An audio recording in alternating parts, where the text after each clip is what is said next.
നമുക്കറിയാവുന്ന കേരളം സംസ്കാരത്തിലും വിദ്യാഭ്യാസത്തിലും മുൻപിലുള്ള ഒരു സംസ്ഥാനം, ദൈവത്തിൻ്റെ സ്വന്തം നാട് എന്ന് അഭിമാനത്തോടു കൂടി വിളിക്കുന്ന ഈ നാട്ടിൽ ഇന്ന് സംഭവിക്കുന്ന കുറേ കാര്യങ്ങൾ നമ്മളെ ഞെട്ടിപ്പിച്ചു പോകുന്നു. ചിലപ്പോൾ ലോകത്ത് മറ്റൊരിടത്തും ഉണ്ടാകാത്ത സംഭവങ്ങൾ പോലും ഇവിടെ ഉണ്ടായിരിക്കുന്നു എന്ന് പറയേണ്ടി വരും. 2020 കോവിഡ് കഴിഞ്ഞ് നമ്മുടെ നാട്ടിൽ വലിയ മാറ്റങ്ങൾ വന്നുവെന്ന് പലർക്കും തോന്നിയിട്ടുണ്ടാകാം. സ്മാർട്ട് ഫോൺ പലരുടെയും കയ്യിൽ സ്ഥിര ഉപകരണമായി മാറി. ആലോചനകളും ബന്ധങ്ങളും പ്രശ്നങ്ങളും പലതും മൊബൈൽ വഴിയുള്ള ഒരു സാമൂഹിക മാധ്യമങ്ങളിലേക്കാണ് മാറിയത്. അതിലൂടെ ഉടലെടുക്കുന്നത് നിരവധി പറഞ്ഞറിയിക്കാനാകാത്ത പ്രശ്നങ്ങളുമായിരുന്നു. ഇന്ന് നമ്മൾ അറിയാൻ പോകുന്നതും ഇതുപോലെ സ്മാർട്ട് ഫോണിലൂടെ സോഷ്യൽ മീഡിയയിലൂടെ വഴി പിഴച്ചു പോയ ഒരു കുടുംബത്തെക്കുറിച്ചാണ്. കേരളത്തെ അടിയന്തരമായി ഞെട്ടിച്ച ഒരു ഹൃദയഭേദകമായ സംഭവം. ഒരമ്മയും അവളുടെ പങ്കാളിയും തങ്ങളുടെ സ്വന്തം കുഞ്ഞുങ്ങളെ തന്നെ കൊന്നു. ഒന്നല്ല, 2 കുഞ്ഞുങ്ങളെ, അതും ജനിച്ച് സെക്കൻഡുകൾ കഴിയാത്ത കുഞ്ഞിനെ. ഇതൊരു കെട്ടുകഥയല്ല, സിനിമയുടെ കഥയോ നോവലോ ഒന്നും തന്നെയല്ല. നമ്മുടെ സ്വന്തം കേരളത്തിൽ നടന്ന ഒരു സംഭവം. പുതുക്കടന്ന ഗ്രാമത്തിലാണ് ഈ ഭീകരത നടന്നത്. അതോടുകൂടിയും അവസാനിച്ചില്ല. പിന്നീട് ആ യുവാവ് പോലീസ് സ്റ്റേഷനിലെത്തി. കയ്യിൽ ഒരു ബാഗുണ്ട്. ബാഗിനുള്ളിൽ 2 കുഞ്ഞുങ്ങളുടെയും അസ്ഥിക്കുടങ്ങൾ. ചിന്തിച്ചു നോക്കാൻ സാധിക്കുന്നുണ്ടോ നിങ്ങൾക്ക് ഇതൊക്കെ? പിന്നീട് പുറത്തു വന്നത് കേരളത്തെ ആകെ ഞെട്ടിച്ച ഇരട്ട കൊലപാതകത്തിന്റെ ഒരു കഥയായിരുന്നു. സത്യത്തിൽ ഈ സംഭവം എന്നത് ഒരു വ്യക്തിയുടേതല്ല, ഒരു സമൂഹത്തിന്റെ, ഒരു മനസ്സിന്റെയും മാനസികാരോഗ്യത്തിന്റെയും വലിയൊരു പ്രതിഫലനമാണ്. അതുകൊണ്ട് തന്നെ ഈ ഒരു സംഭവം കേൾക്കുമ്പോൾ ഒരുപാട് അസ്വസ്ഥത ഉണ്ടായേക്കാം. എന്നാൽ അതിനു പുറകെ ഒരു ബോധം കൂടെ ഉണ്ടാകണം. നമ്മൾ ഒരുപാട് മാറ്റങ്ങൾക്കുള്ള വേദിയിലാണ് ജീവിക്കുന്നത് എന്ന്.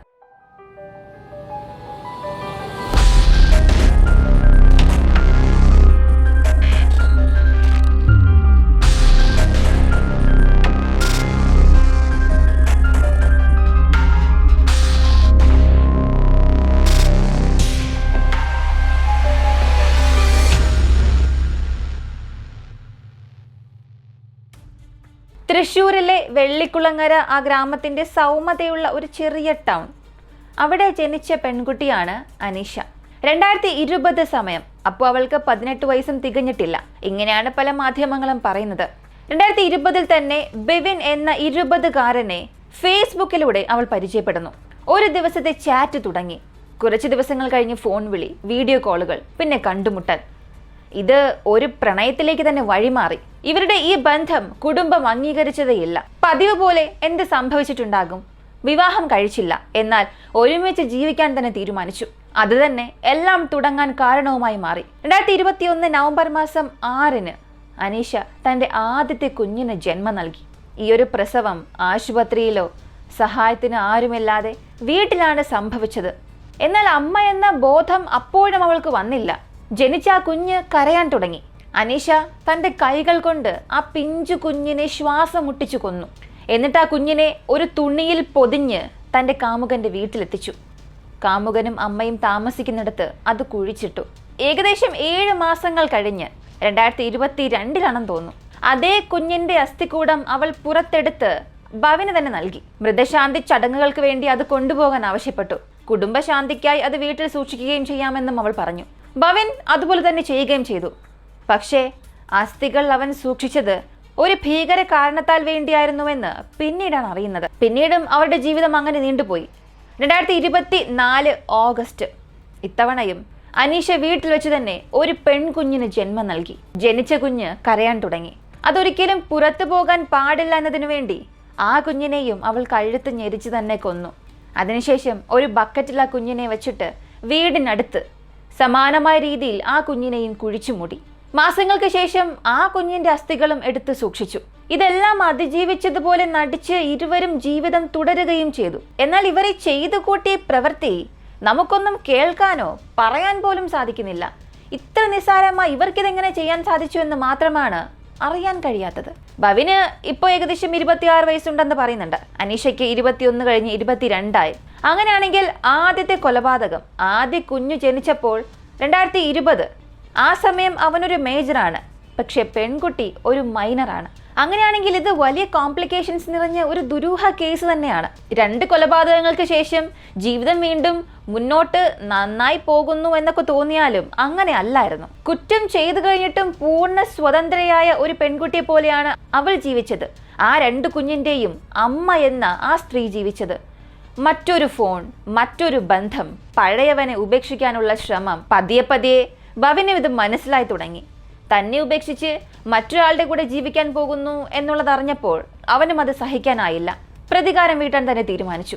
അങ്ങനെയാണ് 2025 ജൂൺ മാസം 29-ന് ഭവിൻ മദ്യപിച്ച നിലയിൽ ഒരു ബാഗും കയ്യിൽ പിടിച്ചുകൊണ്ട് പുതുക്കാട് പോലീസ് സ്റ്റേഷനിലേക്ക് എത്തിയത്. ഇത് എൻ്റെ കുട്ടികളാണെന്നും പറഞ്ഞ് അവൻ ആ ബാഗ് പോലീസുകാരുടെ നേർക്ക് നീട്ടി. പോലീസുകാർ തുറന്നു നോക്കി. അകത്ത് ചെറിയ കുഞ്ഞുങ്ങളുടെ അസ്ഥിക്കുടങ്ങളാണ്. ഈ അസ്ഥികളോടൊപ്പം അവൻ ഒരു ആത്മസാക്ഷ്യവും നൽകി. പോലീസുകാർക്ക് ഇത് വല്ലാത്ത അത്ഭുതം തന്നെ തോന്നിപ്പിച്ചു. കേരളത്തെ ആകെ ഞെട്ടിപ്പിക്കാൻ പോകുന്ന ഒരു വലിയ കേസിന് തങ്ങൾ ദൃക്സാക്ഷിയാണെന്നുള്ള കാര്യം അപ്പോഴാണ് പോലീസുകാർക്ക് മനസ്സിലായത്. അവർ ഉടൻ തന്നെ കേസ് രജിസ്റ്റർ ചെയ്തു. സ്പെഷ്യൽ ഇൻവെസ്റ്റിഗേഷൻ ടീം രൂപീകരിച്ചു. IPC 302 കൊലപാതകം, എവിഡൻസ് നശിപ്പിക്കൽ, ജുവനൈൽ ജസ്റ്റിസ് ആക്ട് ഇവയൊക്കെ ഉൾപ്പെടുത്തി കേസെടുത്തു. അസ്ഥികൾ DNA പരിശോധനയ്ക്കും അയച്ചു. ഇവയിൽ ആരാണ് കൂടുതൽ കുറ്റവാളി എന്ന് ഇനി കോടതി തന്നെ പറയണം. പക്ഷെ എന്നെ സംബന്ധിച്ച് 2 പേരും ഒരേ രീതിയിൽ തന്നെ തെറ്റ് ചെയ്തിട്ടുണ്ട്. അനീഷ കുഞ്ഞുങ്ങളെ കൊന്നു എന്നുണ്ടെങ്കിൽ തീർച്ചയായും ഭവിൻ്റെയും ഓർമ്മയോടുകൂടി തന്നെ, അല്ലെങ്കിൽ അവൻ്റെ ഒരു സമ്മതത്തോടു കൂടി തന്നെ ആയിരിക്കണം. അതുകൊണ്ട് തന്നെയല്ലേ ആ കുഞ്ഞുങ്ങളെ കുഴിച്ചിട്ടതും മാസങ്ങൾക്ക് ശേഷം അതിൻ്റെ അസ്ഥി വാങ്ങി സൂക്ഷിച്ചതും. അപ്പോൾ പിന്നെ 2 പേരും സമാനമായ രീതിയിൽ തെറ്റ് ചെയ്തിട്ടുണ്ട്. എന്തൊക്കെ പറഞ്ഞാലും ആ കുഞ്ഞുങ്ങളുടെ മരണം അതിനെ ഒരിക്കലും തിരിച്ചു കൊണ്ടുവരാനാകില്ല. ഒരമ്മ സ്വന്തം കുഞ്ഞുങ്ങളെ കൊന്നത്, ഇതൊക്കെ എങ്ങനെയാണ് നമുക്ക് യോജിക്കാൻ സാധിക്കുക? ഇനി ഇതിന് പുറകിലുള്ള യഥാർത്ഥ കാരണങ്ങളും തെളിവുകളും എല്ലാം കോടതിയിലേക്ക് പോകണം എന്നുള്ളതും ഒരല്പം ബുദ്ധിമുട്ടുള്ള കാര്യം തന്നെയാണ്. കാരണം കുഞ്ഞുങ്ങൾ ഇപ്പോൾ മണ്ണിനുള്ളിൽ കുഴിച്ചിട്ട് ഒരു 2-3 വർഷം കഴിയുമ്പോഴത്തേക്കും അതെല്ലാം അങ്ങ് ലയിച്ച് ചേരും മണ്ണിൽ തന്നെ.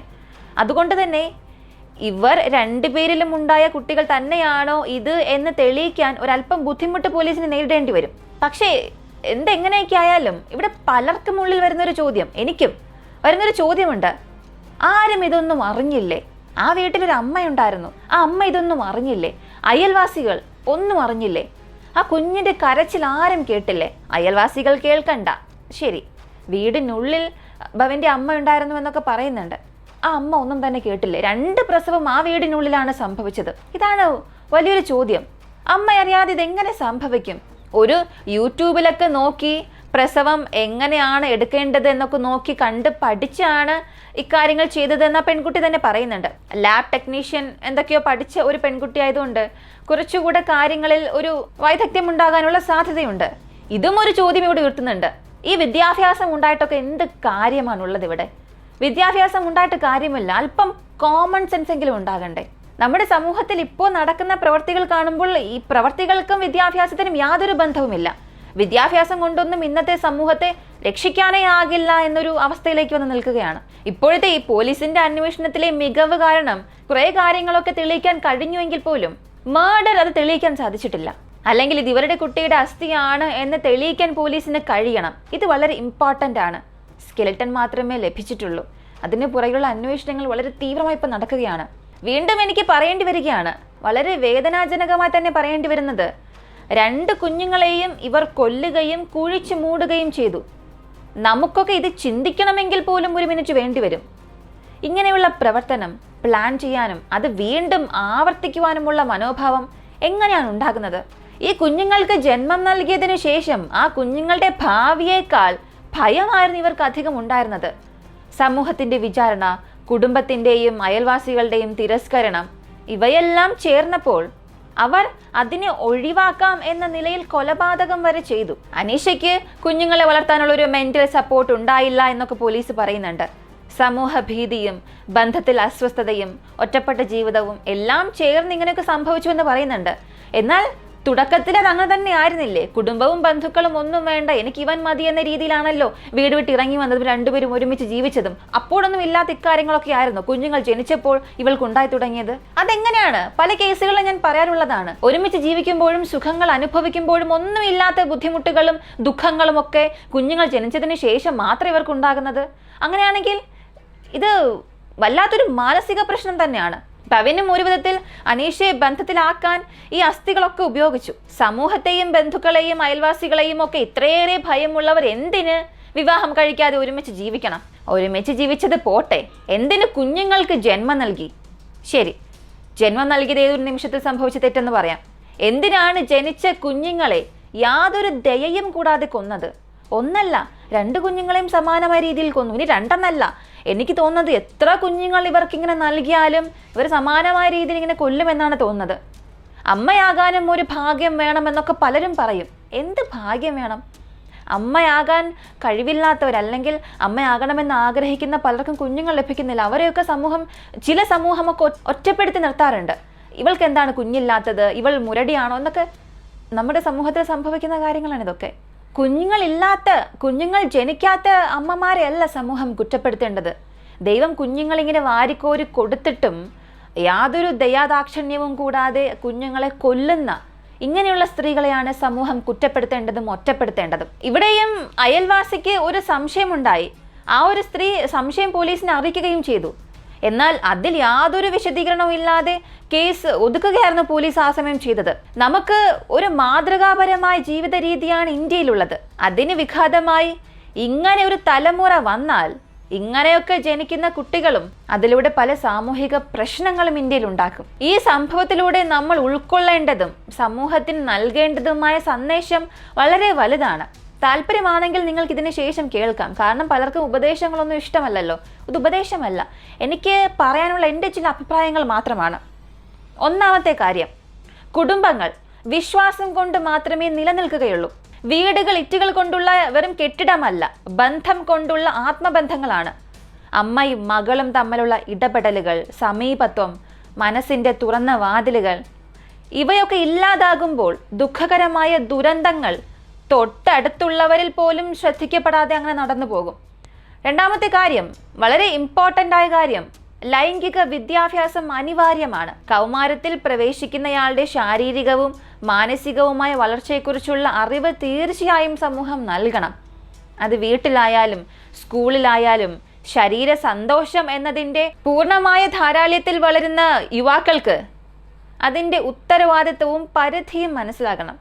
മൂന്നാമത്തേത്, സാമൂഹിക മാധ്യമങ്ങൾ ആത്മബന്ധങ്ങൾക്ക് പകരമാകരുത്. സ്നേഹവും അടുപ്പവും ഉള്ളവരെല്ലാം സ്ക്രീനുകളിലൂടെ മാത്രം വളരുമ്പോൾ അതിൻ്റെ യാഥാർത്ഥ്യം, അതിൻ്റെ മൂല്യം തന്നെ നഷ്ടമാവുകയാണ്. സമൂഹ മാധ്യമങ്ങൾ വഴി തുടങ്ങിയ അന്ധപ്രണയങ്ങൾ അങ്ങനെ ദുഃഖാന്ത്യത്തിലേക്ക് തന്നെ നയിക്കുമെന്നുള്ളത് ഈ സംഭവത്തിലൂടെ എന്നല്ല, പല സംഭവങ്ങളിലൂടെ നമ്മൾ കണ്ടതാണ്. പറഞ്ഞിട്ടെന്തിന്, എത്ര പറഞ്ഞാലും അത് തന്നെ ആവർത്തിക്കുന്നു. നാലാമത്തേത്, കുറ്റവും നിഷ്കളങ്കതയും പൊതുസമൂഹത്തിന്റെ നിരീക്ഷണത്തിലുണ്ടാകണം. അയൽക്കാരിയായ സ്ത്രീ ഗിരിജ എന്ന ഒരു സ്ത്രീ അവരുടെ സംശയം പ്രകടിപ്പിച്ചപ്പോൾ അതിന് സാമൂഹ്യ വിരോധം നേരിടേണ്ടി വന്നു. എന്നാൽ പിന്നീട് തെളിഞ്ഞത് അവരുടെ ആ പ്രശ്നം ഉയർത്തലിൽ തന്നെ ഒരു സത്യമുണ്ടായിരുന്നു. അതിൽ നിന്നുള്ളൊരു പാഠം. പിന്തുണയ്ക്കാതെ ഈ സംശയങ്ങളെ പൊളിച്ചെടുക്കരുത്. ശ്രദ്ധിക്കുകയും സംശയങ്ങൾ പരിശോധിക്കുകയും ചെയ്യണം. അഞ്ചാമത്തേത്, ഈ കുട്ടികളുടെ ജീവനുകൾ, ആ കുട്ടികളുടെ ജീവൻ എളുപ്പത്തിൽ ഒരു വിലയിടുന്നത് സമൂഹത്തിൻ്റെ ഒരു പരാജയമാണ്. കുഞ്ഞുങ്ങളെ പ്രസവിച്ചു, കൊന്നു മൂടുന്നു എന്നൊക്കെ പറയുന്നത് മനുഷ്യത്വം തകർന്നു പോകുന്നു എന്നുള്ളതാണ് വ്യക്തമാക്കുന്നത്. ഇത് ഒരു വ്യക്തിയുടെ ക്രൂരത മാത്രമല്ല, അവളെ വളർത്തിയ വീടിൻ്റെയും അവളുടെ വളർച്ചയെ രൂപപ്പെടുത്തുന്ന സമൂഹത്തിൻ്റെയും ആധാരപരമായ പരാജയമാണ്. ആറാമത്തേത്, മാനസികാരോഗ്യത്തെ നമ്മൾ വെറുതെ അങ്ങനെ തള്ളിക്കളയരുത്, ഉപേക്ഷിക്കരുത്. പ്രായപൂർത്തിയാകുന്നതിന് മുൻപ് തന്നെ പല പെൺകുട്ടികളും വിവിധ മാനസിക സംഘർഷങ്ങൾക്ക് വിധേയരാകുന്നുണ്ട്. അവരെ കേൾക്കാൻ ഒരാൾ പോലും ഇല്ലെങ്കിൽ അതിൻ്റെ ഫലമായി എന്തെല്ലാം സംഭവിക്കുമെന്നുള്ളത് നമ്മൾ കണ്ടതാണ്. മാനസിക ആരോഗ്യത്തെ ആരോഗ്യ പ്രശ്നമായി കാണാനും അതിനു വേണ്ട പിന്തുണ നൽകാനും സമൂഹം തയ്യാറാകണം. ഇനി സമൂഹത്തിന് കൊടുക്കേണ്ട ഒരു പ്രധാനപ്പെട്ട സന്ദേശം പറയാനുള്ളത്, ഒരു കുട്ടിയുടെ ജീവിതം നമുക്ക് മുന്നിൽ വൻ ഉത്തരവാദിത്വമാണ്. ആ കുട്ടിയിൽ വരുന്ന മാറ്റങ്ങൾക്ക് അറിവോടെ മുന്നേറിയില്ലെങ്കിൽ അതിൻ്റെ പിന്നിൽ ചതിഞ്ഞു പോകുന്നത് സ്വന്തം സമൂഹം തന്നെയായിരിക്കും. അനുഭവങ്ങൾ പങ്കുവയ്ക്കാൻ കഴിയുന്ന വീടുകൾ വേണം. മറച്ചു വയ്ക്കേണ്ടതിനുള്ള ഭയം ഒഴിയേണ്ട സാഹചര്യം വേണം. അതിൽ നിന്നും മാത്രമേ ഭാവിയുടെ ക്രൂരതകൾ നമുക്ക് ഒഴിവാക്കാൻ സാധിക്കുകയുള്ളൂ. ഈ ഒരു സംഭവത്തെക്കുറിച്ചുള്ള നിങ്ങളുടെ അഭിപ്രായം എന്താണെന്നുള്ളത് മറക്കാതെ വളരെ ആത്മാർത്ഥതയോടുകൂടി കമൻറ്റിൽ പറയുക. ഇത്രയും സമയം ഞാൻ ഈ പറഞ്ഞ കാര്യങ്ങൾ കേട്ടിരുന്ന നിങ്ങൾക്ക് എല്ലാവർക്കും ഒരുപാട് നന്ദി. മറ്റൊരു വീഡിയോയുമായി വീണ്ടും കാണാം.